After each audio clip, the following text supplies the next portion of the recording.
jadilah seperti pohon, memberi naungan mereka yang membutuhkan, menghasilkan buah bagi mereka yang mencarinya, dan tetap bertahan meskipun badai datang. Ini rumusnya orang hidup manfaat. Mari kita sadari kedekatan kita dengan Allah itu belum tahapan final.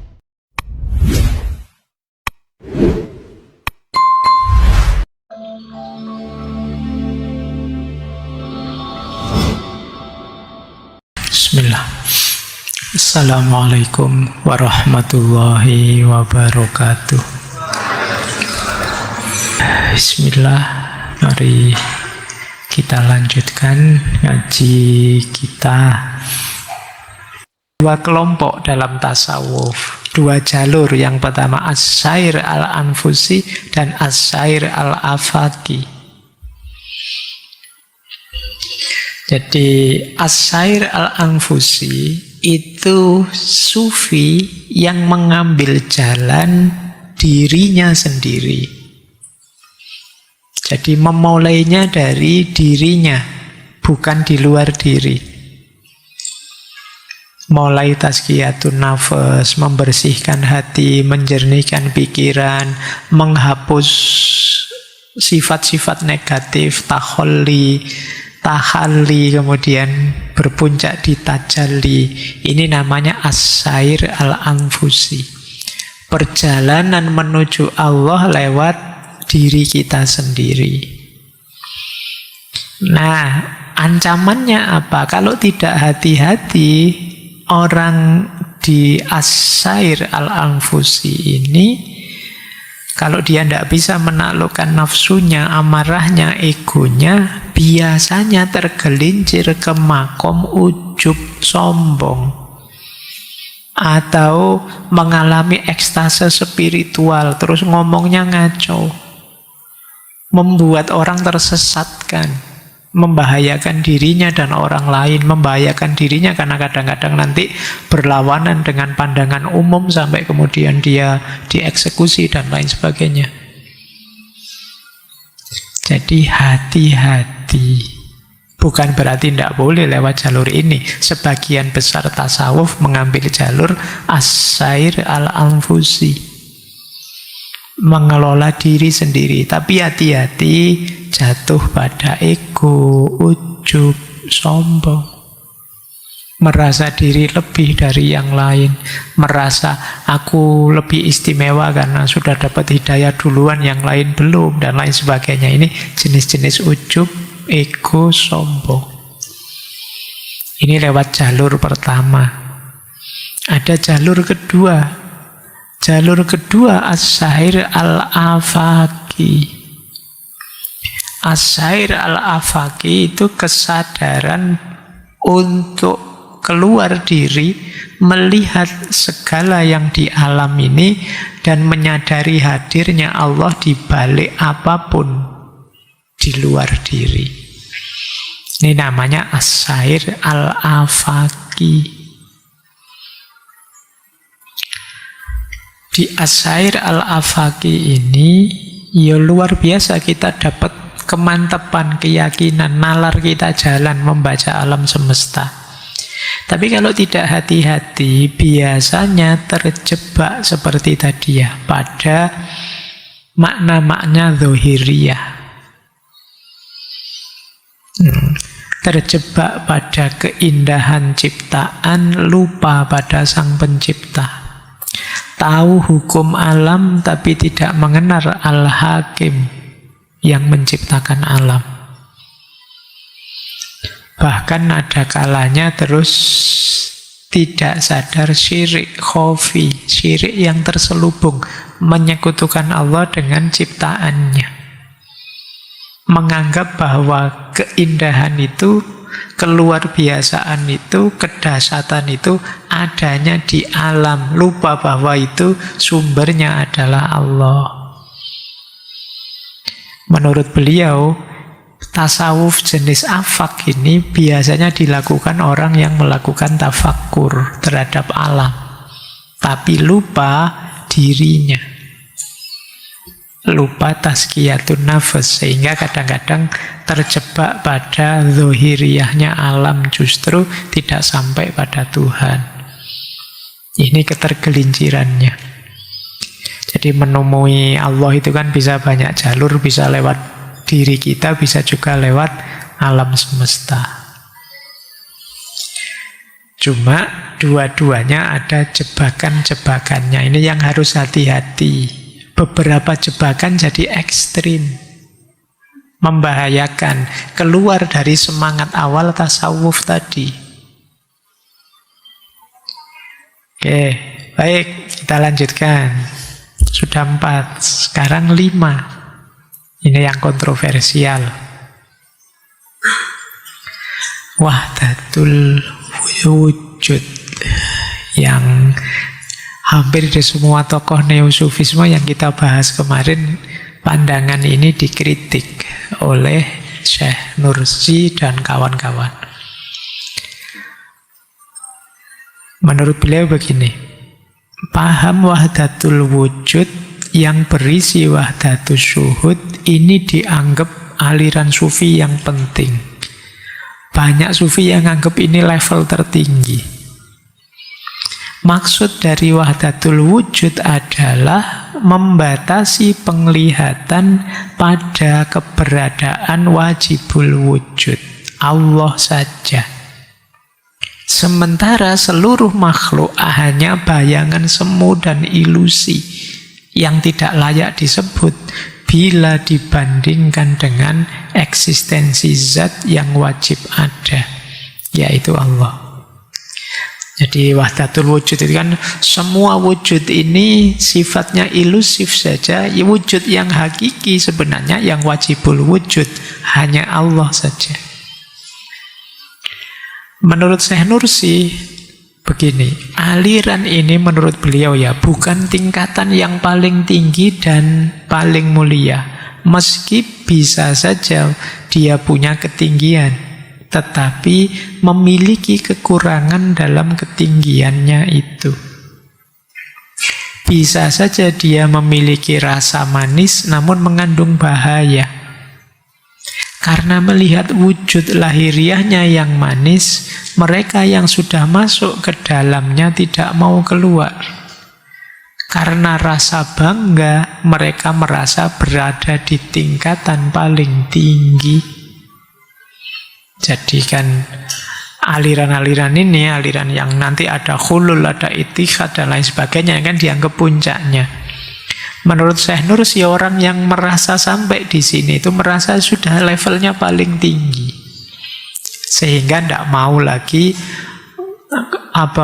mempertimbangkan yang lain-lain. Kadang-kadang ini membahayakan, kata Syekh. Nanti diuraikan kritik-kritik beliau. Tapi menurut beliau, aliran ini hanya tepat untuk kalangan khawasul khawas saat berada dalam kondisi ekstase. Untuk mereka yang sudah lepas dari dunia materi, dan untuk mereka yang telah memutuskan hubungan dengan segala sesuatu selain Allah. Itulah kenapa kalau teman-teman baca cerita-cerita tasawuf itu, untuk materi-materi level tinggi, mursyid tidak menyampaikan secara umum seperti pengajian seperti ini. Kenapa? Takutnya orangnya belum level, belum makom, tidak nyampe, nanti disalahpahami. Itu kan ada cerita dulu misalnya ketika Sunan Bonang mengajari Sunan Kalijogo terus ke tengah sungai, ke tengah laut biar nggak kedengaran orang, pokoknya nyepi. Kenapa? Ini sebenarnya simbolisme bahwa ini materi ini tidak bisa didengarkan sembarangan orang. Kalau didengarkan bukan berarti ini materi sakral yang gimana, cuma perlu level tertentu untuk memahaminya. Bukan kok, Pak, kan kasihan Pak, orang biasa-biasa itu tidak dapat materi-materi kelas tinggi, kan ada yang alasannya begitu. Ini bukan urusan kasihan tidak kasihan, tapi belum levelnya. Ya kalau dianalogikan, anak TK misalnya kan beda materinya dengan anak perguruan tinggi. Kalau dipaksakan juga, ya khawatirnya disalahpahami. Saya kapan itu membaca, saya tidak tahu validnya gimana ya, tentang Syekh Siti Jenar yang banyak murid-muridnya salah paham. Misalnya tentang mati sakjroning urip. Itu kan seperti minggu lalu, mati sakjroning urip itu mematikan hawa nafsu sehingga hidup fokus pada Allah saja, tidak disibukkan oleh hal duniawi. Tapi orang-orang yang levelnya belum nyampe, dianggapnya berarti dalam hidup ini mati itu lebih utama daripada hidup. Sampai kemudian ada yang melakukan aktivitas-aktivitas yang menantang maut. Sampai ada yang begal, ada yang ditangkap, dipukuli wong kampung, tidak apa-apa, mati itu kan memang lebih utama. Ini terus bisa jadi kesalahpahaman karena belum levelnya. Makanya menurut Syekh Nursi tidak mungkin wahdatul wujud sampai level tertentu ya ada benarnya sih. Karena memang satu-satunya wujud yang wajib ada itu Allah. Tapi ini untuk khawasul khawas. Orang yang levelnya sudah nyampe. Dan kita juga tidak harus kemudian merasa kecil, Pak, kalau saya belum khawasul khawas berarti saya tidak nyampe sana, Pak. Ini sebenarnya hubungannya dengan cara mendekat pada Allah. Allah sendiri kok yang menempatkan kita di makom kita sekarang. Kalau istilahnya minggu lalu saya Abdul Qadir Al-Jazairi, istiqdad. Istiqdad kita memang di makom ini sekarang. Maka yuk ayo mendekat pada Allah di makom kita. Sama-sama bisa kok. Karena ini hubungannya dengan ridhonya Allah pada kita. Kalau kalian masih mahasiswa, jadilah mahasiswa sebaik yang kalian mampu. Di jalur itu kalian bisa dekat dengan Allah. Kalau kalian jadi guru, jadi dosen, jadi petani, ya bertani sebaik-baiknya. Insya Allah kalau kita jadi petani yang baik sesuai dengan norma, tuntunan, akhlak, adab, dan lain sebagainya, lewat jalur itu kita bisa mendatangkan ridhonya Allah. Orang yang para wali yang makomnya tinggi juga mendekat pada Allah di jalurnya. Kalau istilahnya Syekh Ibnu Athaillah As-Sakandari, manusia itu ada yang di makom tajrid, ada yang di makom asbab. Tidak masalah, tidak harus kita sesali, Pak, saya kok di asbab itu masih harus kerja, masih harus ikhtiar, masih harus belajar, itu makom asbab. Kalau orang tajrid itu sepenuhnya hidup untuk Allah saja. Tidak mikir dunia apapun lagi, pasrah, terserah Allah memberi apa, mengarahkan kemana, itu makom tajrid. Kita semua ini makomnya makom asbab sebenarnya. Tapi tidak masalah, dengan makom itu pun kita bisa datang dekat pada Allah. Yang rumit itu kalau orang di makom asbab gayanya kayak tajrid. Muatir wong ya wong biasa, gayanya kayak wali. Nah itu menyusahkan, bisa menyesatkan orang. Nanti dikit-dikit hati-hati kena keramatku loh ya. Hati-hati, nah itu padahal ya dia makomnya masih makom asbab. Atau orang yang kasihan itu orang yang sebenarnya makomnya tajrid tapi malah menurunkan levelnya ke level asbab, malah ngurusi hal-hal yang tidak penting, urusan duniawi ini, duniawi itu, politik ini, politik itu. Eman-eman dia makomnya sudah tajrid. Nah, setiap orang ada makomnya. Ini yang oleh Syekh Abdul Qadir Al-Jazairi minggu lalu, ada istiqdatnya. Jalan saja di makom kita. Insya Allah kalau kita memang jalannya benar, baik, akan mendapat ridhonya Allah. Ridho Allah ini kan yang kita semua mencarinya. Apakah lewat jalur asbab atau lewat jalur tajrid. Nah, menurut ini beberapa ya, ini detailnya kritik beliau terhadap wahdatul wujud. Konsep wahdatul wujud itu sering membuat orang salah paham sehingga mengaburkan batas antara kholik dan makhluk. Orang yang tidak dalam bisa terjatuh namanya panteisme. Panteisme itu menganggap segala sesuatu Tuhan. Kan sering kita bilang, kita ini cerminan Tuhan, kita ini tajalinya Tuhan, dan lain sebagainya. Itu kalau tanpa pemahaman yang pas akan membuat kita terjatuh pada panteistik. Nah, ini makanya perlu level tertentu, penjelasan tertentu yang pas. Nanti jangan-jangan terus, nyembah pohon, nyembah sungai, nyembah apa, karena dianggap di baliknya ada Tuhan. Bisa jadi ke sana. Jangan-jangan nyembah kopi juga. Bismillah. Oke ya.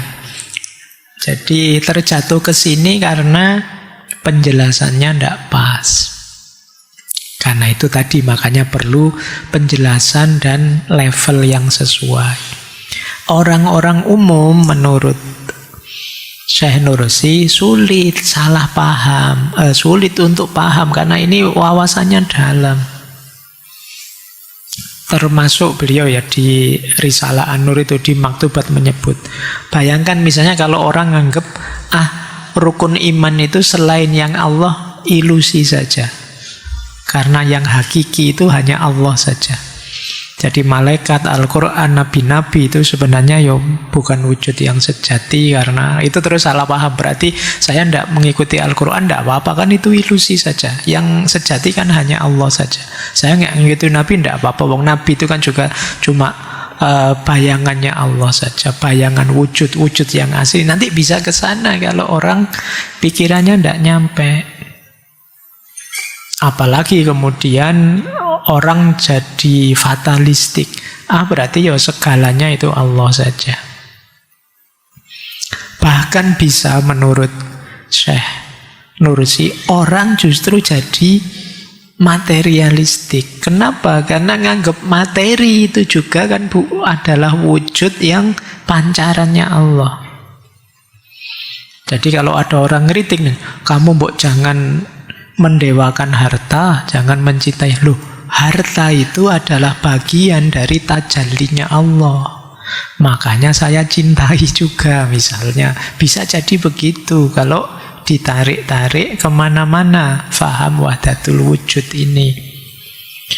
Makanya menurut beliau sudahlah ya, sesuaikan level kita masing-masing saja. Karena bahaya kalau levelnya tidak nyampe. Nanti ada yang bilang seperti kalau di tasawuf itu kan ada Al-Hallaj, ada Ibnu Arabi, yang konsep-konsepnya kadang-kadang bisa mengundang kita salah paham.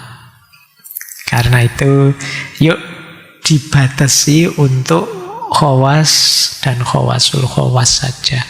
Bukan berarti ini salah terus tidak boleh, tapi syarat dan ketentuan berlaku. Ada tanda bintangnya. Baik, lanjut ke-6. Yang ke-6, kalau ini tidak panjang ya, penjelasannya simple. Di catatan ke-6 ada 3 poin. Yang pertama, mengikuti sunnah Nabi merupakan jalan paling indah dan paling terang untuk sampai pada derajat kewalian. Persis sama dengan kemarin Fazlur Rahman, Syekh Abdul Qadir Al-Jazairi, dan yang lain-lain.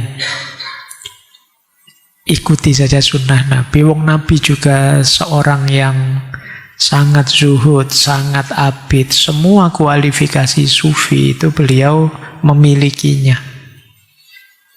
Nah, maka jalan paling aman ya mengikuti Rasulullah saja, mengikuti Nabi. Yang kedua, pastikan para sufi ikhlas.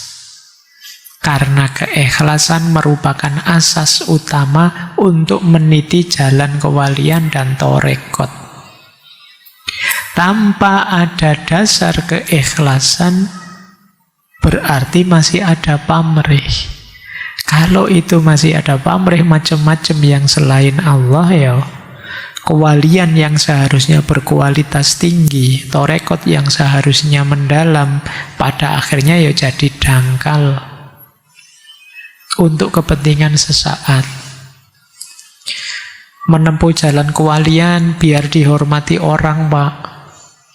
Biar kaya, Pak. Kalau nanti ceramah sangune gede, Pak. Karena dianggap wali, Pak. Nah ini jalan yang tidak ikhlas. Jadi bekalnya wali dan torekot itu ikhlas. Bahkan juga tidak sekedar pelarian. Mungkin banyak orang-orang yang ke dunia tasawuf hanya sebagai pelarian. Kalau diawali pelarian dalam tanda petik, ya diawali itu saya mendapatkan bertubi-tubi masalah, maka kemudian saya ingin mendekat pada Allah, itu tidak masalah. Tapi kalau hanya sekedar pelarian, itu berarti kalau sudah tidak sumpek lagi, tidak susah lagi, tenang, itu sudah meninggalkan semua amal-amal baiknya. Sama kayak kalian kalau sedang mau ujian, sedang ada masalah apa, itu kan terus ibadahmu jadi serius. Ya poso Senin Kemis lah, ya sholat malam lah, kan gitu. Tapi begitu pengumuman lulus, nah susut sudah. Biasanya begitu. Kayak dulu waktu mau ujian nasional, itu kan bapaknya, ibunya diundang ke sekolahan, istighosah bersama, tahlil bersama, kan gitu dulu ada gitu. Karena besok ini anaknya mau ujian. Nah, ini namanya hanya sebagai pelarian sementara. Pamrihnya masih banyak. Dasarnya tasawuf harus keikhlasan. Yang ketiga, seorang sufi harus memposisikan dunia sebagai ladang amal, tempatnya hikmah, arena untuk melakukan kebaikan, mazro'atul akhirah, bukan tempat untuk mendapatkan balasan dan ganjaran. Jadi kalau menempuh jalan sufi kok menunggu balasan di dunia, biar saya kaya, Pak, biar saya tenang, Pak, biar saya, ini berarti pamrih duniawi, masih belum ikhlas. Jadi dunia harus dijadikan, dianggap sebagai ladang amal, tempatnya hikmah. Baik, saya lanjutkan karena nanti yang ke-8 dan ke-9 panjang. Yang ke-7 sekarang. Yang ke-7 ini pesan tentang syariat harus masuk dalam hakikat, demikian juga sebaliknya. Yang nomor 7 ada 4 poin. Yang pertama, syariat merupakan buah dari pesan ilahi yang bersumber langsung tanpa penghalang dari rububiyah mutlak dengan rahasia ahadiyah. Maka dari itu derajat dan kedudukan tertinggi dalam torekot dan hakikat tidak boleh keluar dari ruang lingkup syariat. Ya, jadi jangan lupa syariat itu sumbernya wahyu. Wahyu itu pesan dari Allah langsung kepada kekasihnya, nabinya. Sebagaimana para sufi ketika mendapat ilham dari Allah. Cuma kan sufi dan nabi kan levelnya beda. Jadi jangan hanya menganggap syariat itu ya, Pak, itu kan Al-Quran itu kan tertulis, Pak. Sementara para wali itu dapat inspirasi langsung dari Allah, Pak. Ilham langsung dari Allah, Pak. Iya, tapi Al-Quran itu dulunya juga wahyu langsung dari Allah. Maka tidak boleh misalnya para wali ini mengeluarkan fatwa yang nabrak syariat. Jadi karena ya sumbernya sama-sama Allah. Jalannya ya sama-sama jalan batin. Yang satu wahyu, yang satu ilham. Tapi kan levelnya beda antara nabi dan wali.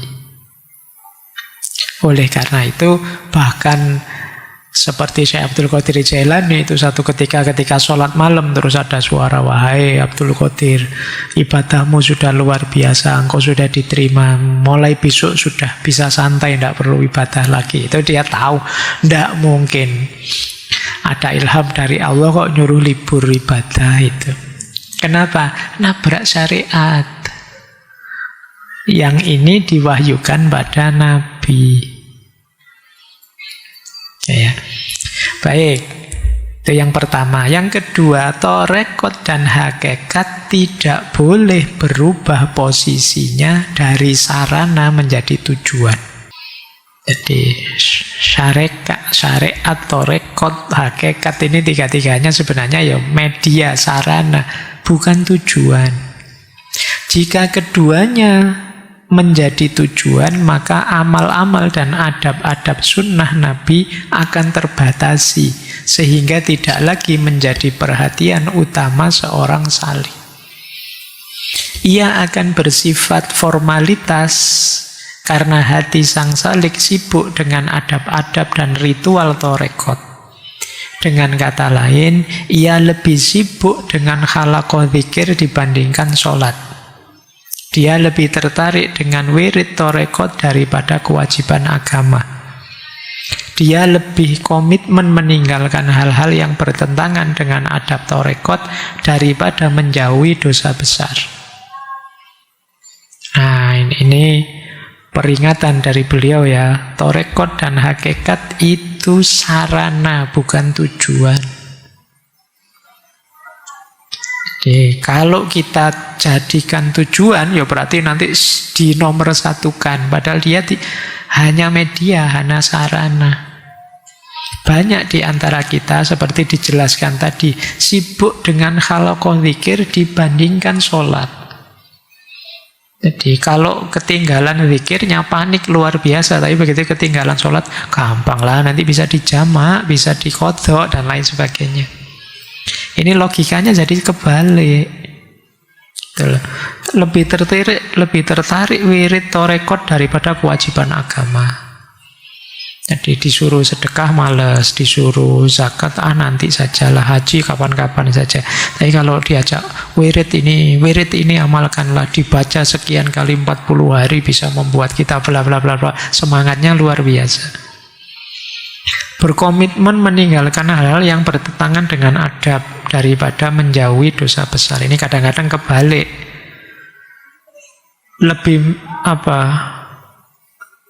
Orang lebih milih korupsi apa cium tangan pada mursyidnya misalnya. Ketika lupa cium tangan pada mursyidnya, paniknya luar biasa.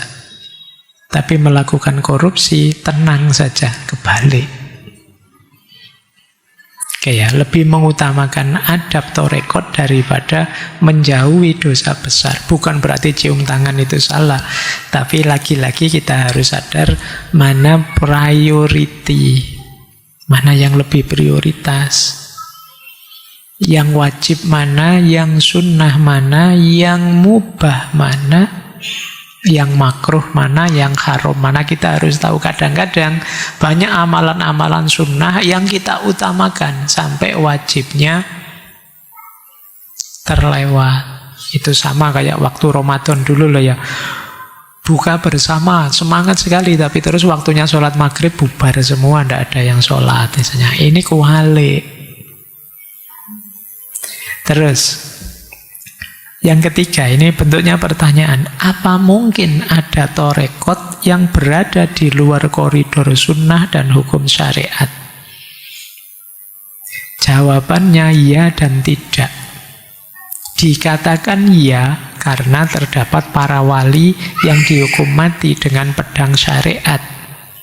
Dikatakan tidak sebab para wali yang lurus telah bersepakat dengan kaidah yang disebutkan oleh Syekh Sa'di As-Syirazi dalam syairnya yang bermakna mustahil seseorang akan sampai pada kebenaran hakiki di luar jalan yang telah digariskan oleh Rasulullah dan tanpa mengikuti sunnahnya. Jadi kalau ada yang tanya, apa ada tarekat yang di luar sunnah dan hukum syariat? Jawabannya ya dan tidak. Kenapa ya? Faktanya memang ada. Orang yang dianggap wali kemudian dihukum karena nabrak syariat. Faktanya ada begitu. Tapi harusnya tidak. Kenapa? Karena kalau dia benar wali, harusnya tidak meninggalkan syariat. Jadi jawabannya iya dan tidak. Ia melihat faktanya, tidak melihat idealnya. Makanya kan sekarang ada istilah, ada tarekat yang mu'tabaro, ada yang wairu mu'tabaro. Ini mungkin dengan pertimbangan ini. Yang keempat, sejumlah orang yang berasal dari kelompok sesat dan ahli bid'ah termasuk yang dapat diterima oleh umat. Namun ada juga orang-orang seperti mereka yang ditolak dan dijauhi oleh umat. Padahal secara zahir keduanya tidak berbeda. Ini yang keempat ini menegaskan ukurannya bukan berapa banyak pengikutnya. Karena kadang-kadang sama-sama bid'ah tapi yang di sini pengikutnya banyak, yang di situ pengikutnya sedikit. Sama-sama sesatnya sih, tapi kalau di negara ini dianggap lurus-lurus saja, tapi di negara sana itu dianggap sesat. Maka kita tidak boleh tertipu dengan pengakuan dan penerimaan atau jumlah anggotanya. Ini rumus keempat dari catatan ketujuh. Catatan ke-8 itu isinya juga 8. Ini sampai jam 12 nanti. Ya. Catatan ke-8 tentang bahayanya tasawuf dan tarekat dalam tanda. Jadi ada resikonya, kita harus hati-hati. Bahaya pertama, ketergelinciran yang dialami para salik yang tidak mengikuti sunnah Nabi ialah keyakinannya bahwa tingkat kewalian lebih tinggi daripada kenabian. Hati-hati, saking mengagungkannya terhadap para wali sampai menganggapnya lebih tinggi daripada Nabi. Ini bahaya pertama. Bahaya kedua, sikap sebagian kalangan ekstrim yang lebih memuliakan wali daripada para sahabat Nabi. Bahkan menganggap mereka berada pada derajat yang sama dengan para nabi. Ini melanjutkan yang pertama ya, tidak hanya dengan nabi, tapi kadang-kadang ada yang anggap para wali lebih dari para sahabat nabi. Ini juga ketergelinciran namanya. Bahaya ketiga, sikap sebagian kalangan tarekat yang fanatik, yang menganggap wirid tarekatnya lebih utama daripada zikir yang berasal dari Rasulullah. Zikir dan wirid itu sunnah sih, tapi silahkan saja mau mewiridkan tarekat, monggo, tapi tidak boleh nganggap ini lebih utama loh daripada yang dipesankan oleh Rasulullah, pikirnya yang diwariskan oleh Rasulullah lah. Kalau ini masalah sudah, itu lanjutan dari menganggap kewalian lebih tinggi daripada kenabian. Yang keempat, sebagian salik berlebihan. terhadap tarekat dengan menganggap bahwa ilham itu sama dengan wahyu. Ini tadi sedikit sudah saya jelaskan banyak. Ya beda lah levelnya antara wahyu dengan ilham. Karena wahyu yang sudah dikodifikasi dalam Al-Quran itu sudah pakem, sudah paten. Sementara ilham itu subjektif untuk masing-masing sufi, masing-masing wali yang dicintai oleh Allah. Kalau wahyu untuk kita semua. Bahaya kelima, sebagian ahli sufi yang tidak memahami rahasia tarekat dalam kedudukannya sebagai sarana bukan sebagai tujuan, kadang-kadang mereka lebih tertarik pada karomah-karomah dan zauk spiritual. Dianggapnya ukuran benar salahnya itu tergantung karomahnya.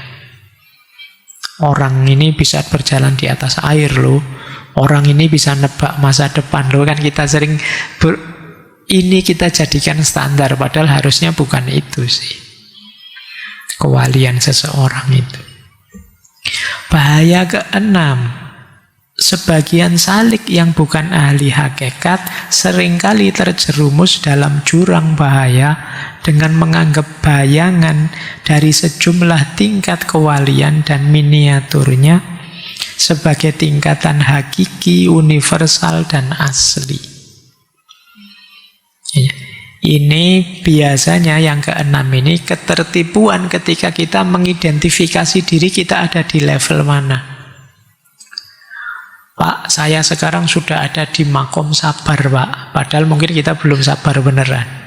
Saya sekarang sudah bisa khawasul khawas kurang sedikit, Pak. Saya ini yang kelima. Jadi mendiagnosis diri levelku ada di mana. Ini kita sering terjerumus. Padahal itu masih ilusi, masih bayangan kita sendiri saja. Sehingga kadang-kadang kita jatuh pada kesombongan. Bahaya ketujuh, sebagian para pecinta dan perindu dari kalangan pengikut tarekat seringkali terjerumus di saat mereka menunjukkan kebanggaan, membuat pengakuan, menyebarkan syatohat, dan mengharap penghargaan orang, serta menjadi rujukan agama.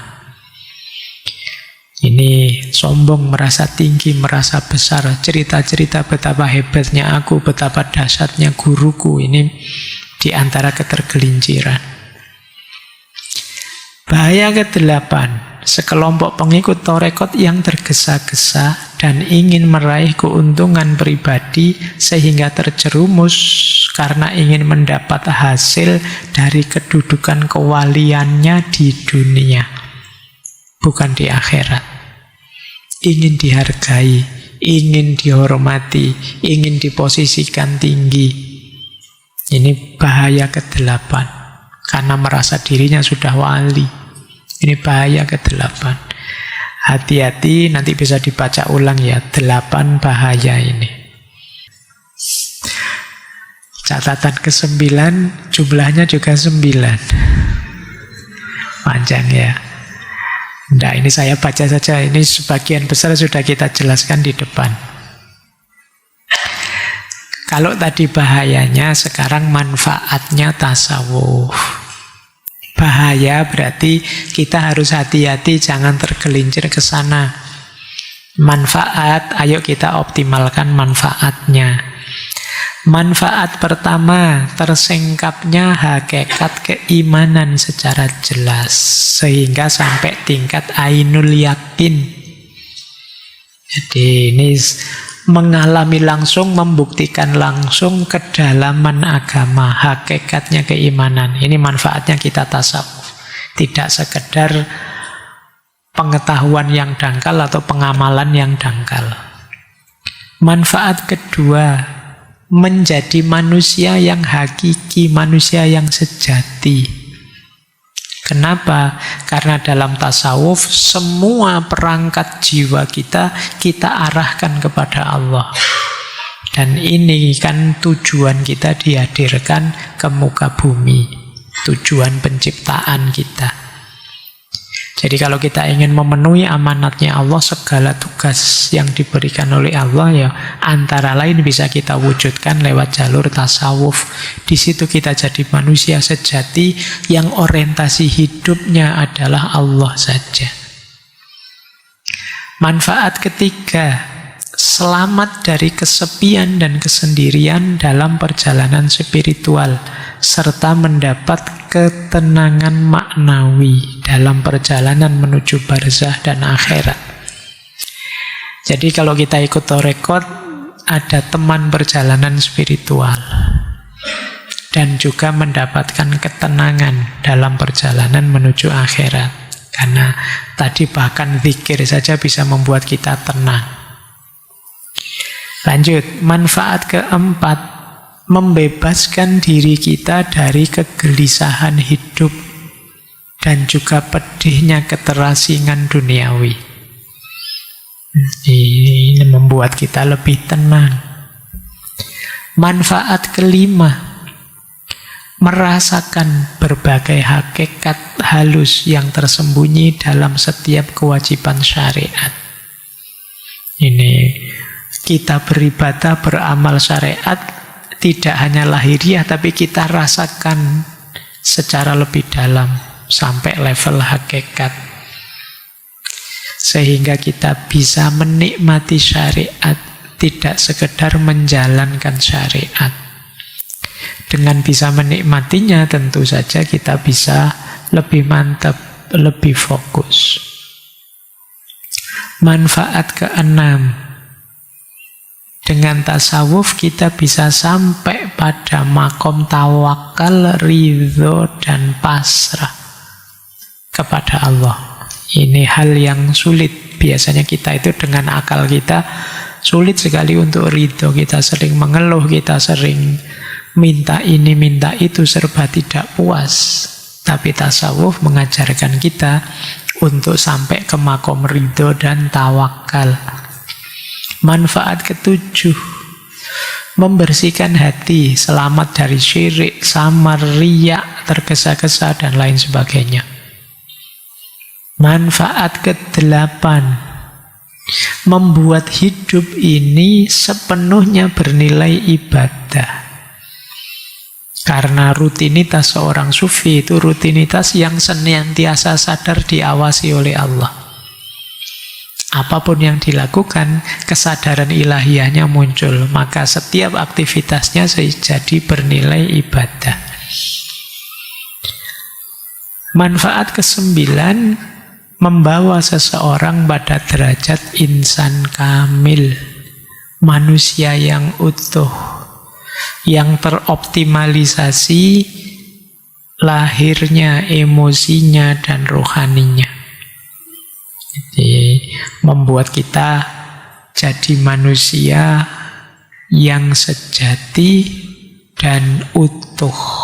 Itu yang insan kamil. Konsepnya banyak dibahas di ulama-ulama yang kita bahas bulan ini. Apa itu insan kamil versi neo-sufisme? Masih ada waktukah? Yuk kita masuk ke quote-quote saja lah, sudah tinggal 3 menit. Sebenarnya masih banyak konsep-konsep beliau ya, tapi semoga dengan 9 tadi sudah tergambar bagaimana neo-sufisme versi beliau. Beliau menasehati kita, jadilah seperti pohon, memberi naungan mereka yang membutuhkan, menghasilkan buah bagi mereka yang mencarinya, dan tetap bertahan meskipun badai datang. Ini rumusnya orang hidup manfaat. Ini sebenarnya mengingatkan kita, tasawuf tadi itu kan perjalanan spiritual untuk membuat kita dekat dengan Allah. Tapi mari kita sadari, kedekatan kita dengan Allah itu belum tahapan final. Tahapan finalnya adalah kemanfaatan kita pada sesama. Sebagaimana Rasulullah, beliau mendekat pada Allah bahkan sampai Mi'raj, yang di sana bertemu langsung dengan Allah min wara'il hijab. Ini mungkin kalau yang dalam bahasa para sufi ya, wahdatus syuhud lah, kesatuan dan lain sebagainya kan sudah berhadapan-hadapan. Tapi terus Rasulullah kan kembali lagi ke bumi, berdakwah lagi, mengajak lagi pada kebaikan, mendampingi, mendidik umatnya. Jadi perjalanan terakhirnya bukan perjalanan yang berakhir di dekat dengan Allah, tapi pada kemanfaatan pada sesama. Ini yang kadang-kadang sering dilupakan para penempuh jalan batin. Dianggapnya ketentraman batin, ketenangan batin, kedekatan dengan Tuhan itu tahap final, padahal masih belum. Apa gunanya kita berkualitas tinggi kalau tidak bermanfaat pada sesama orang-orang sekeliling kita? Karena amanat Allah untuk kita itu tidak hanya sebagai hambanya, kita juga khalifahnya. Kita diberi amanat untuk memakmurkan bumi, mengelola bumi ini sebaik yang kita mampu. Yang dilakukan para sufi dengan mendekat sedekat mungkin pada Allah, ya memang itu amanat ubudiyah, kehambaan. Tidak salah, sudah benar.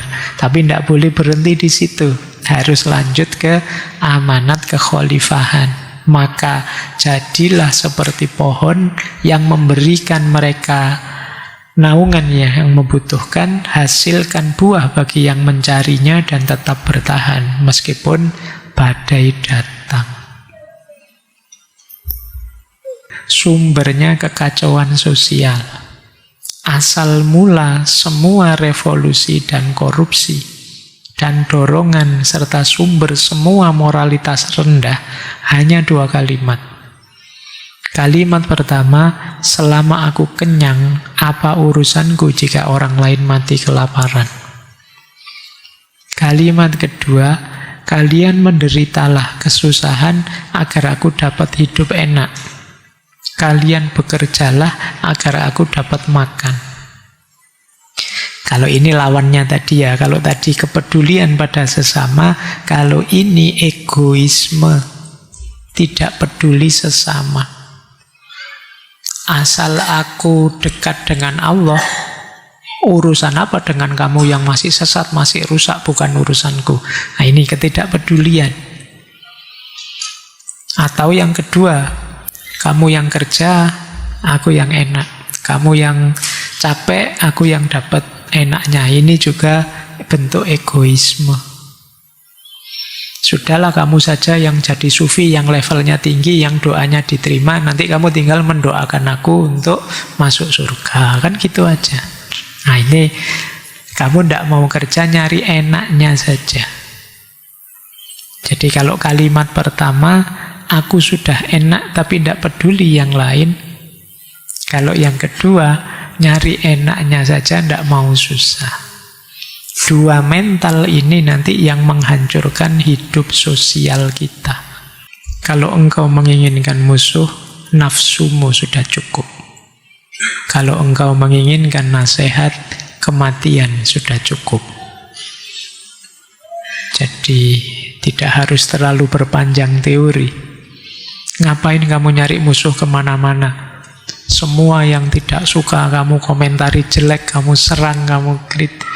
Kalau kamu memang nganggur nyari musuh, ada musuh besarmu yang siap sejak dulu, nafsumu.